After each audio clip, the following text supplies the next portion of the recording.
Okay, and we are live. Hello, everyone. Welcome.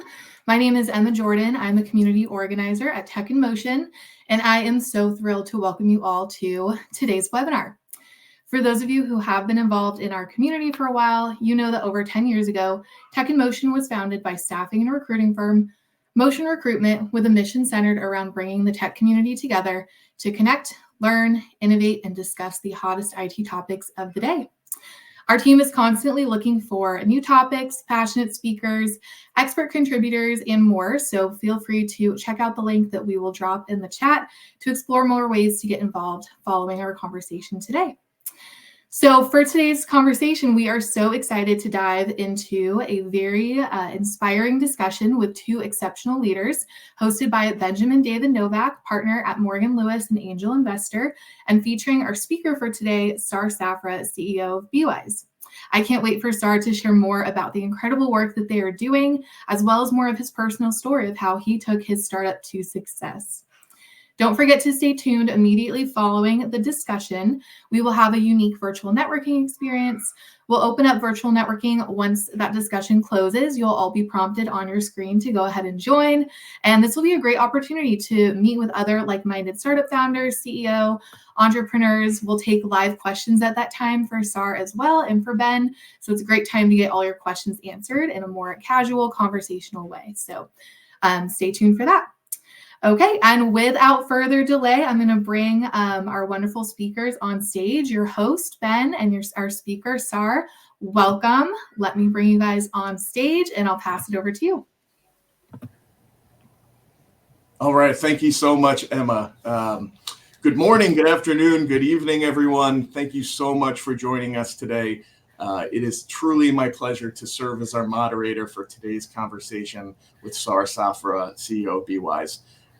As Emma mentioned, we're going to break up today's talk between the first 40 minutes, which will be a fireside chat format, and then the last 20 minutes, which will be more Q&A, more interactive with virtual networking. That said, please feel free to drop some questions into the Q&A function. As much as possible, I'll try to keep an eye on that during our conversation and make this as interactive as possible.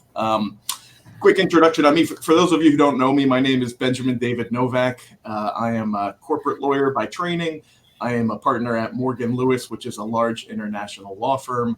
I practice in our corporate and business transactions group in a group that we affectionately refer to as the ECVC group, so the Emerging Company and Venture Capital Practice. So in plain English, I basically work with startup companies and investors in startup companies like angels, VCs, and private equity funds.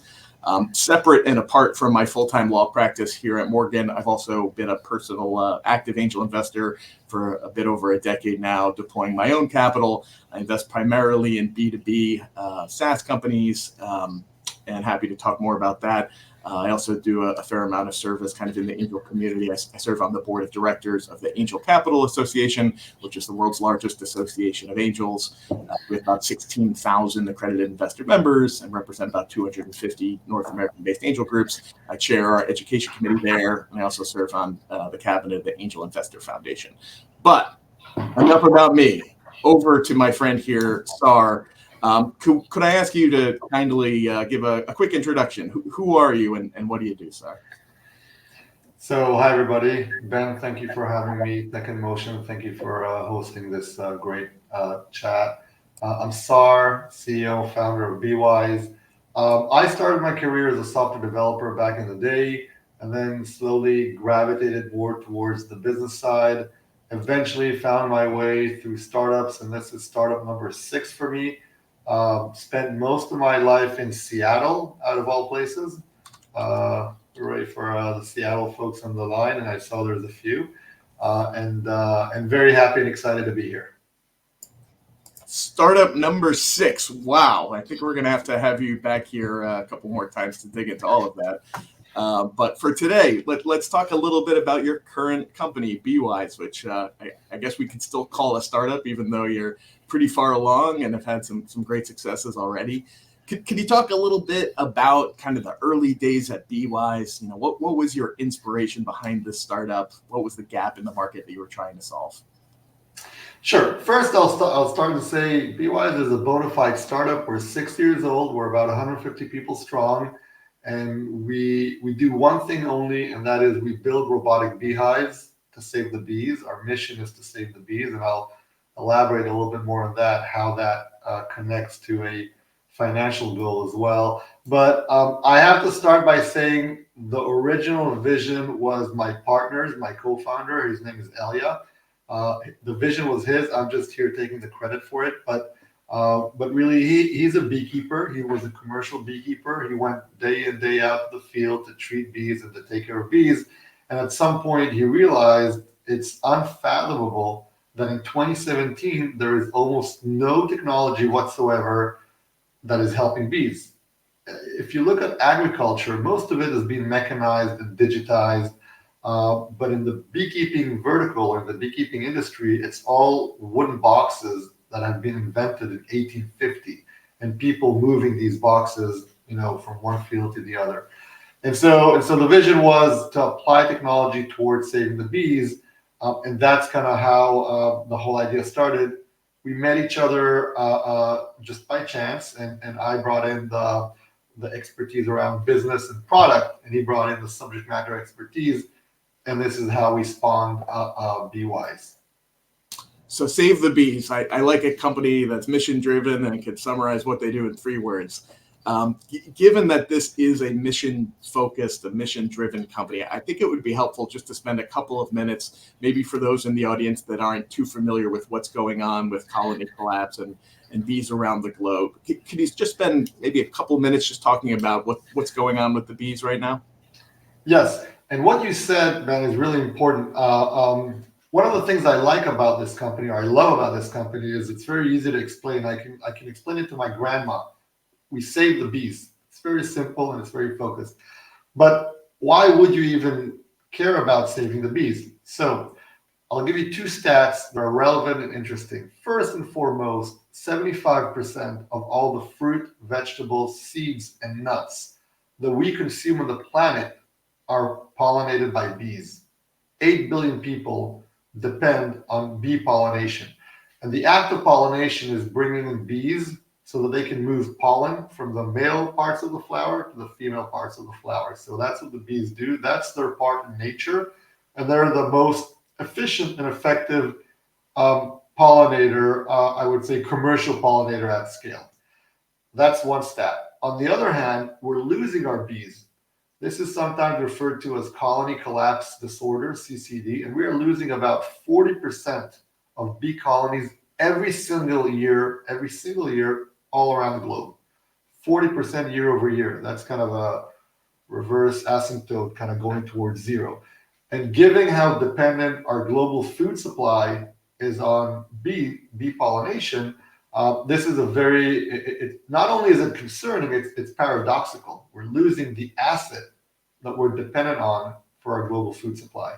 And so that was the premise on why we founded Beewise, right? When my co-founder Elia told me about these stats, I was blown away. And when I saw the technology that is being used for bees, which is a wooden box, then all my light bulbs went in my mind, entrepreneurial light bulbs, and I said, okay, technology to the rescue, right? And so we spent the first year just trying to, understand what exists and what is needed and what is the actual gap. How do you can technology help save bees or not? Maybe it's just just in our minds. And then after a year, we were pretty convinced that it can be done. It can actually be done using technology and what needs to be done. All right. So the humble bee. So prior to our conversations, I really didn't appreciate how critical they really were to the whole food supply and food chain. So can you spend just a minute talking about the collapse and how significant is this problem? I'll give you an example, right? If I had to ask anybody on the line here right now, how many individual cucumbers do you think we consumed on the planet in 2023, last year, all of humanity? I'm sure there'll be a lot of guesses, but the actual number is 1 trillion cucumbers. So we humans consume 1 trillion cucumbers And that's just cucumbers. There's tomatoes, and there's avocados, and there's almond, and there's coffee. I just saw you take a sip. And there's cotton. And for all these things, bees are responsible at the scale to feed 8 billion people, right? And so this is a very significant need. It's kind of a machine behind the machine that we're not all aware of. The reasons why we're losing all these bees and kind of have this huge 40% colony collapse disorder, and that's a global average, right? The number here in the US is 48%. The global average is 40. We always have to be a little bit more advanced than the rest of the world. So we're losing here in the US more bees, but the reasons are four main buckets of I would say, modern stressors, if you will. One, climate change, global warming. It really affects the bees negatively and dramatically. The second category are pesticides, right? We use pesticides in order to save our crops, and we try to get rid of pests, but guess what? It kills the bees as well. The third reason, lack of biodiversity. So when you have 1 million acres of almond or 1 million acres of orange or apple, there's just no biodiversity. There's no food sources for bees because almonds only blossom once a year, and bees need nectar and pollen to eat. And so, so that's three categories. The last categories are pests and disease. There are modern pests and disease that didn't used to exist at scale and globally that really affect our bees. The major one is called varroa, but regardless, it's kind of a very significant category that impacts loss of colonies on a global scale. So bees are critical to our food supply. 40% colony collapse is a real problem. The industry has had very little technological development. It really seems like an industry ripe for some disruption here. Can you talk a little bit about your solution, your products at Beewise? Yeah. So you're absolutely right. When you look at it from the outside, it looks like A, prime for disruption, B, strategic at a global scale, C, big enough to be interesting to kind of become a billion-dollar company. And so we see a lot of different initiatives around the globe to save the bees. A lot of them are NGOs, but some of them are for-profit companies that have some kind of new method or new magic potion to feed the bees, or some technology. We've seen some very simple and straightforward sensor technologies to give more information about the hives. Is my hive sick? Is it healthy? Is it hungry? Is it too warm? But the biggest problem with bees is not the specific issues they're experiencing. It's the plethora of issues that are actually amplifying each other, right? If you don't have enough food sources, you're hungry, and when you're hungry, you're more susceptible to a disease. And when you're sick and hungry, and you get pesticides, you're now poisoned, and then you get back to the hive, and you're melting because it's too warm. So the bees have no way to cope. It's not a matter of solving a single matter or a single issue with a single sensor. When we look and set out to save the bees, which is our mission, and we are obsessive about our mission, we said we will do whatever needs to happen. We will basically not be afraid to take big leaps of faith and big risks, big meaning expensive, time-consuming, risky, in order to really do what needs to be done to address the problem. When you build a startup, one of the biggest things you have to be sensitive to is not to build a product that's looking for a problem, but actually really understand the problem to the very intimate degree, and then build a product that responds to that problem. And unfortunately for bees, you have to build a new beehive, and this is what we've done. We've redesigned that wooden box that we're all seeing in the fields, those romantic wooden boxes with bees, which are great. At a commercial, global scale, they're not that great. They're not helping the bees survive. And so we completely redesigned the beehive, and what we built is a robotic beehive that has bees in it. We have about 500,000 bees in every one of those beehives. It has cameras that monitor the bees 24/7. It has an AI model that actually understands everything that is going on in there. Imagine following 500,000 bees, and they have their own thing going on, their own dances and wiggles and random flies. You have to follow all that. You have to understand what is going on in there, and the AI can do it. We humans can't do it. We can't look at 500,000 bees and figure out what the hell is going on in there. We can't. An AI model can. And so the AI follows all these movements and all these needs, and then it identifies what they need. Are they sick? Are they hungry? Are they too cold? Are they freezing? And then it has a robotic arm in there, a very simple 6 degree of freedom robotic arm that actually addresses the specific needs of the bees. It can feed the bees, it can thermoregulate, it can provide medicine, it can shut down the device so that pesticides and harmful substances don't go in. And all that is done using the AI model that really identifies and decides in real time, in the field, very snappy, what needs to happen, what can save bees.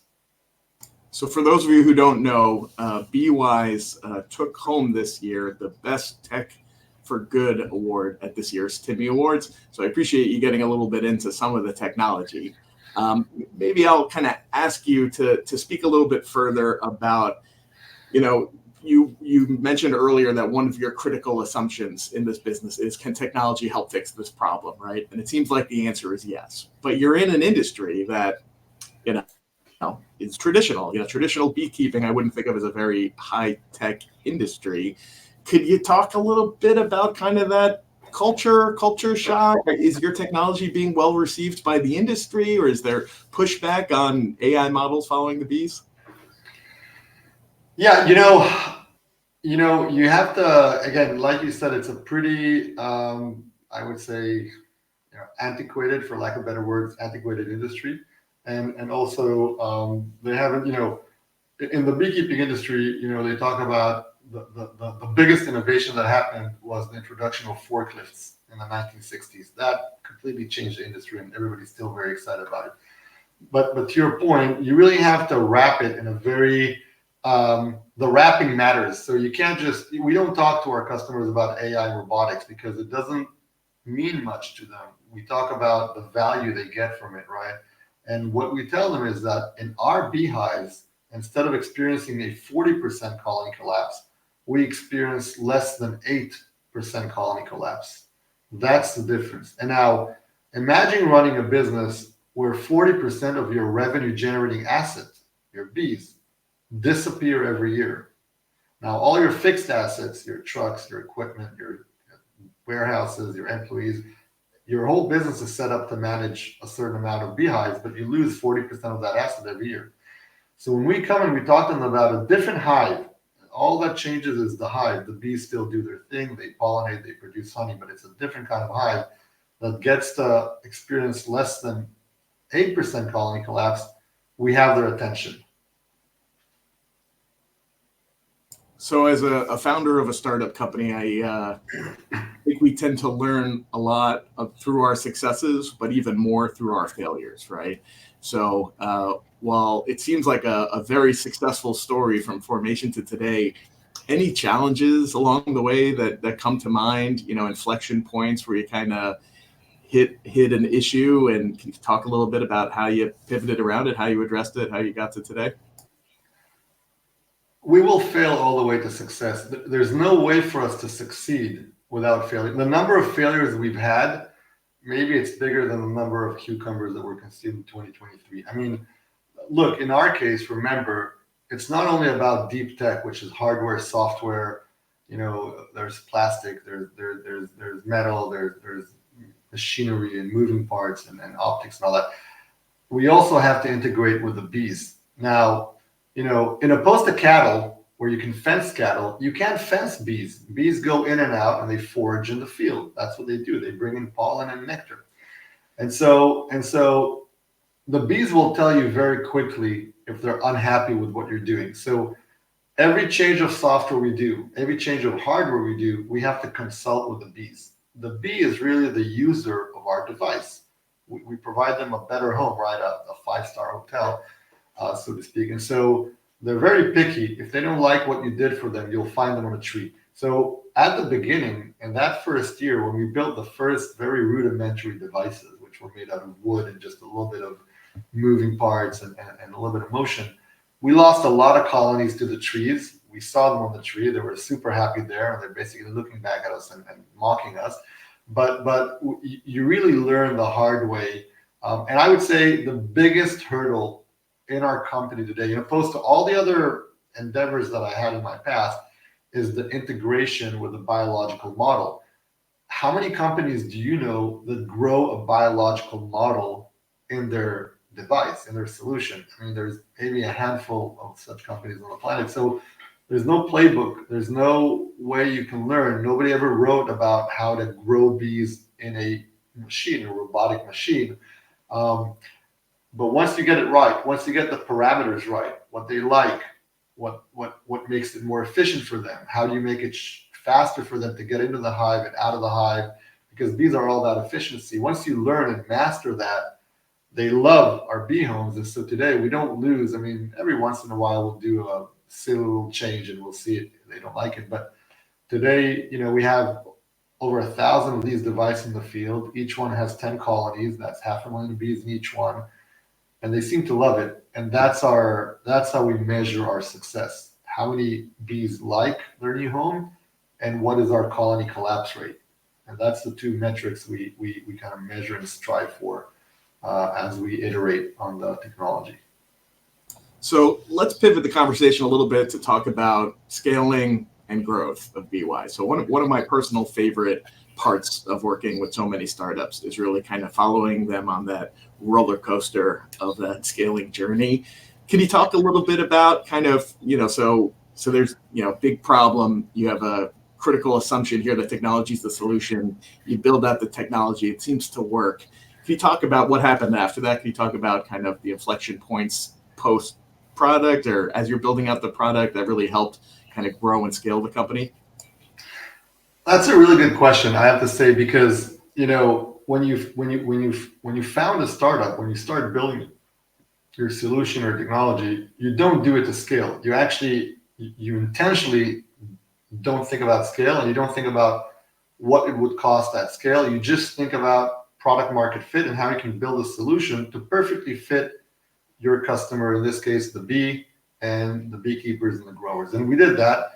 And then there's a point, like you said, where you have to realize, okay, we got to get out of the lab, we got to get to the field and start scaling the solution. And how do you identify that point? It's hard to identify that specific point. Sometimes if you do it too soon, you might fail in your face. If you do it too late, you might be wasting way more money than you really need to. So that perfecting that is hard. I would say, again, product market fit is not a binary thing. Either you have it or you don't. It's really a continuum, and you just move up on that continuum. So you have to decide, where is that actually place where you feel, okay, I have enough product market fit, I have enough value with my solution to actually start scaling it. And I would say, what we did from the onset, before we ever built the first device or even sat down and started kind of, using duct tape and building stuff, we had a deck, and we used that deck to go to customers, both beekeepers and growers. And we showed them our solution. We had a very visual way, a very easy way to understand visually what is it that we do and how we can help them.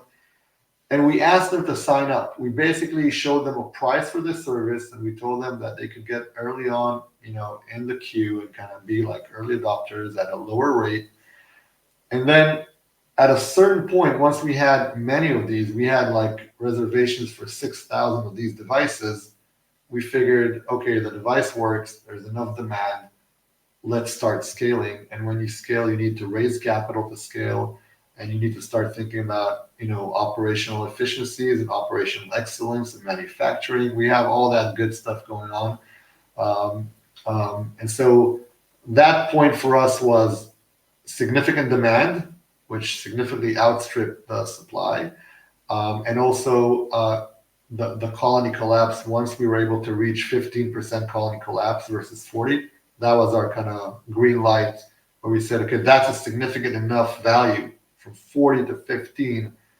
Let's go to market. And then since then, we're able to cut that even more. And our goal is to cut it all the way down to 2% colony collapse versus 7.5 today. So I really like how you said product market fit is a continuum. I'm going to quote you in the future. So it's an interesting way to think about it. As an attorney, I get to work with, dozens and dozens of startup companies. As an angel investor, personally, I look at about 1,000 companies a year, targeted investment in 5. So I get a lot of deal flow. And when I'm on the other side of this conversation, and by the way, I'm going to flip this question to you in just a second. When I'm on the other side of this, common question that I get asked is, what's the difference between, you look at a lot of companies, a lot of them fail. What's the difference between the ones that 30X and the ones that fail? And, I often kind of get to your comment about product market fit as a continuum. In my opinion, one of the key differentiators, there's 2 things that I tend to answer. So once I'll talk about how the companies that are successful are particularly good at taking a limited pool of resources and using that to get to the next limited pool of resources, and using that to get to the next limited pool of resources. That's how they grow, and that's how they scale, right?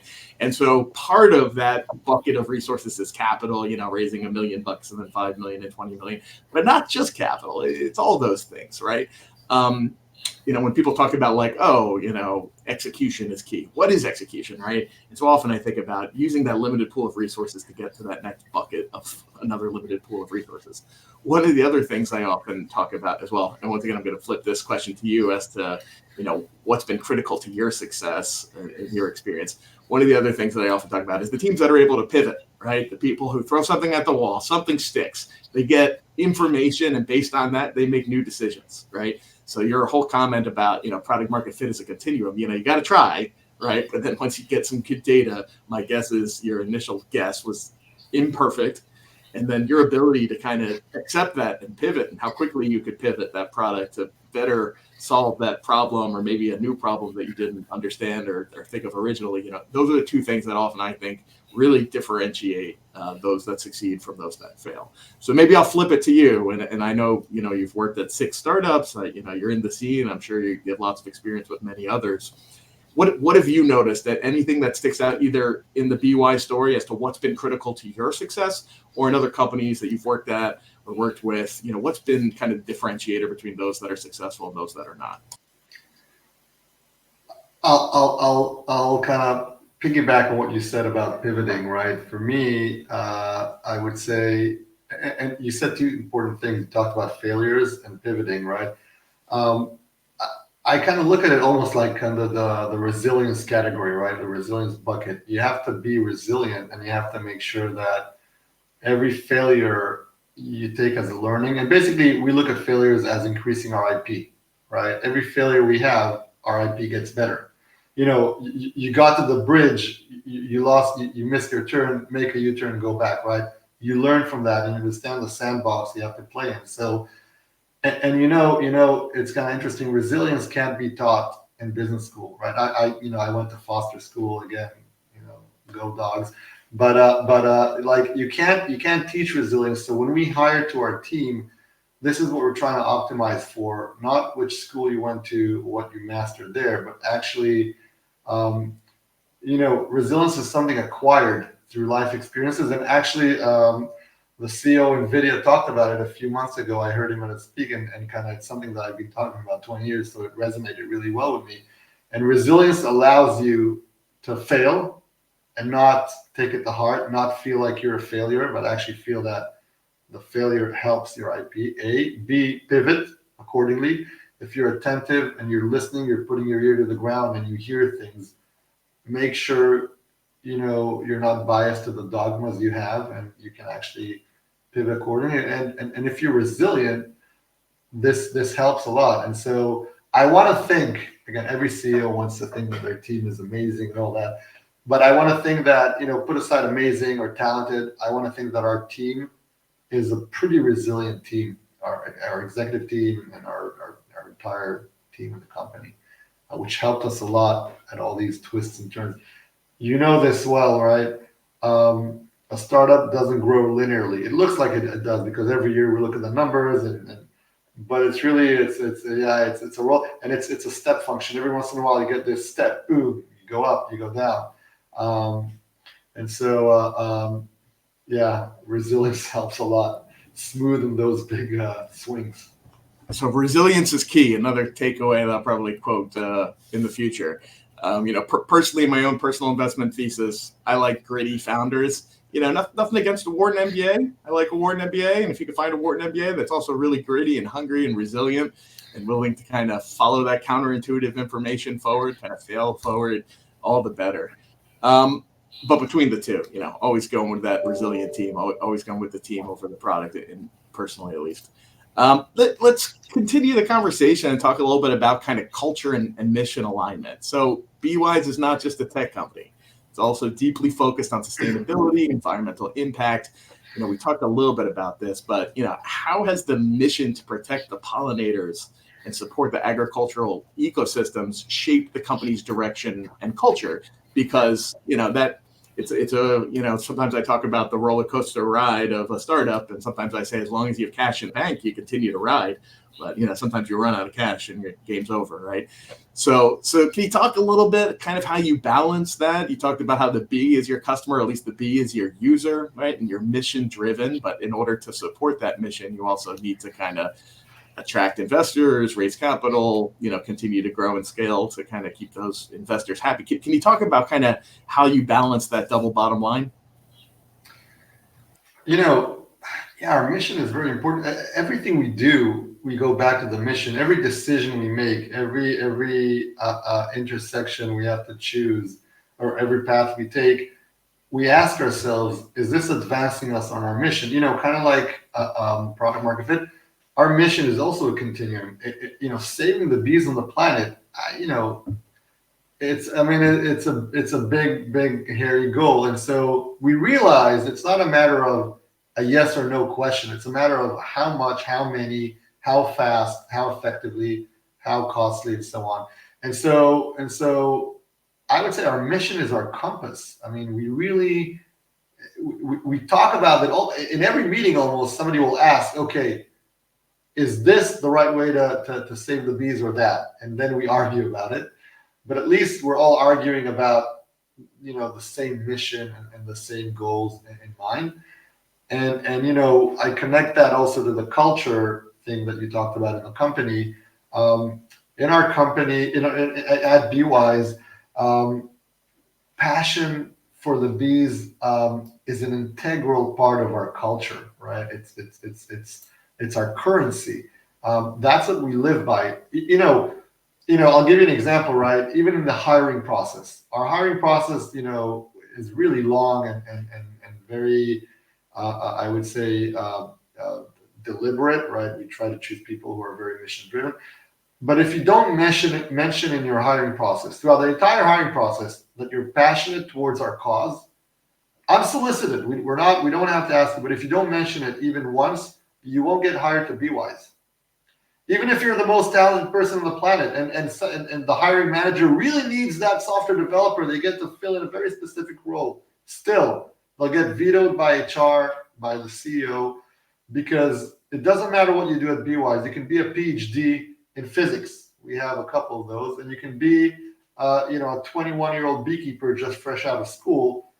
Beyond working in the same workplace, there's one connecting thread that connects you both, and that's your passion towards the bees. And so when you get into our office, we have offices in San Ramon. That's our headquarters in California. We have offices in Warsaw for software, and Tel Aviv for hardware. Doesn't matter where you get your offices, it feels like a hive. They're all open. We work together, and you see people buzzing in and out, and they're passionate. They're coming to save the bees every morning. Imagine that. Every line of code, every HR report, every financial entry you put in the journal, everyone believes that gets us an inch closer to saving the bees, reaching our mission essentially. So I like how you mentioned the BHAG, the big, hairy, audacious goal of saving the bees, right? It's a big mission. Quick question: was that always the mission, or did the mission change over time? From day one, that was our mission from the get-go. It's funny when you talk to any beekeeper on the planet, and you ask them, "Why are you a beekeeper?" They'll tell you we didn't choose the bees chose us. Well, it happened to me as well. 7 years ago, before starting Beewise, all I knew about bees is that they sting, and I didn't like them that much. And when Elia met me and he told me about these stats that I'm telling you just the same way, and I started kind of digging into it, 6 months into it, I realized like this is my life mission. I found it. I'm lucky. I'm fortunate to have such a, and so I always say that the bees found me as well, right? I didn't really try to be with bees or a wannabe beekeeper, beekeeper, but that's what happens to you. So yeah, our mission from the get-go, from day one when we founded the company, which was about a year after we did our research, was to save the bees at scale. All right, so the mission has been the same from the beginning. This is where you are right now. What's next? Where do you go from here? What are your plans for the company in the next, I don't know, let's say 5+ years? So, again, every question that I'll get around that will always be, are we moving forward on our mission? And if we are, we'll see a company that results in a reduced colony collapse, right? That colony collapse rate, that's our success metric. That's how we measure our success with everything we do. So reduced colony collapse. B, increased crop yields. When you reduce colony collapse, you have more bees in the field that are basically pollinating. And so crop yields grow for the same piece of land, right? All you have to do, you don't have to water more or put on more inputs. All you have to do is bring in more pollinators and you can increase yields on the same piece of land, which is important.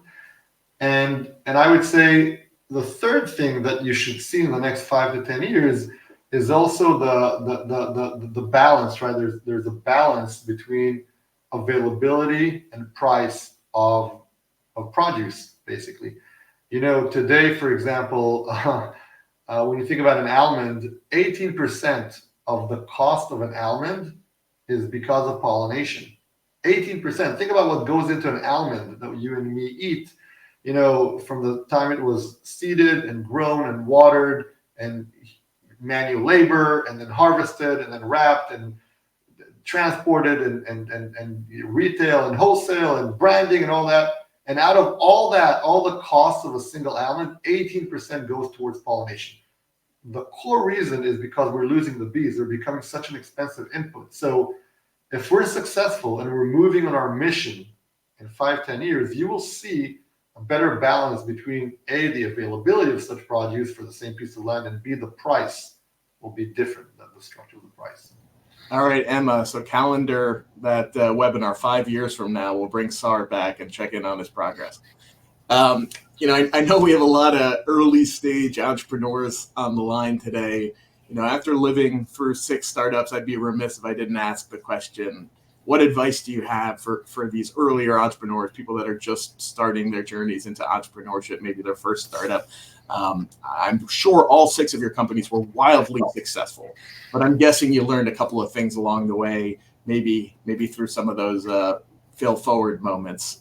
Any advice, as we start to transition in a few minutes to the Q&A, any kind of parting shot here, any advice for those entrepreneurs or any stories you'd like to share of how you failed forward in those companies?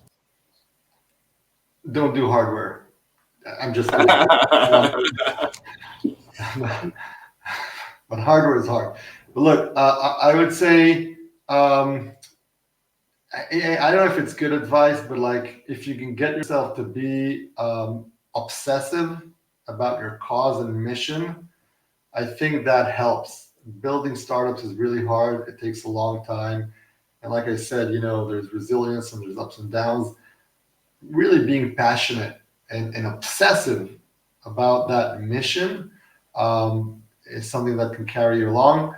It feels to me harder to win than, or it's easier to win than if you're indifferent, right? Some people go into a startup because they like, or they're subject matter experts and they'll do this and do that, but they're a little bit indifferent about the cause.